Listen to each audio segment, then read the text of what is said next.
تقریبا بعد 3-4 ماه برگشتیم به یوتیوب و من از این موضوع هم خوشحالم هم ناراحت که بالاخره بعد این همه مدت اینترنت آمد و از این ناراحتم که وضعیت یوتیوب فارسی به شدت خرابه.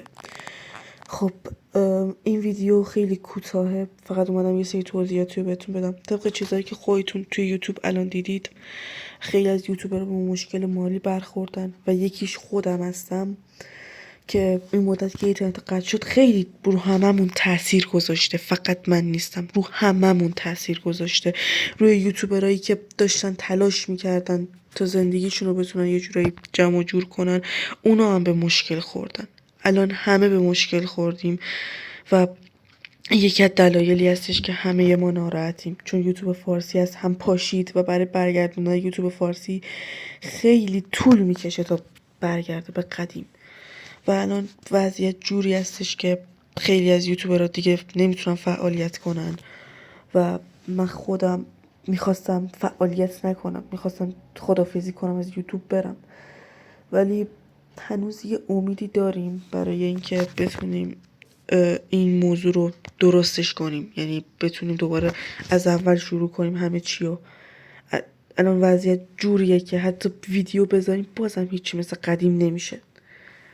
الان خودم به مشکل مالی برخوردم، فکر نکنم دیگه بتونم تو یوتیوب فعالیتی داشته باشم، ولی بازم سعیمو میکنم که بتونم فعالیت کنم. ما یه سری پروژه هایی داشتیم، یعنی یه سری ویدیوهایی داشتیم که میخواستیم با یوتیوبرای بزرگ بگیریم که این وضعیت رو وقتی دیدم متوجه شدم اصلا نمیشه. حتی پروژه های بزرگی هم که داشتیم هم دیگه نمیتونیم بذاریم تو یوتیوب.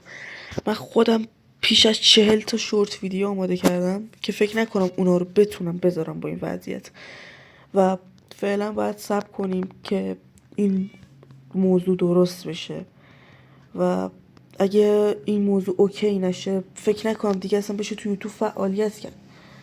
و من خودم بازم یه امیدی تو دلم هست که این اوضاع حتما یه روزی درست میشه، یه روزی همیشه برمیگرده به قدیم و یوتیوبرای ماینکرافت پلیر و یوتیوبرای دیگه فعالیت میکنن.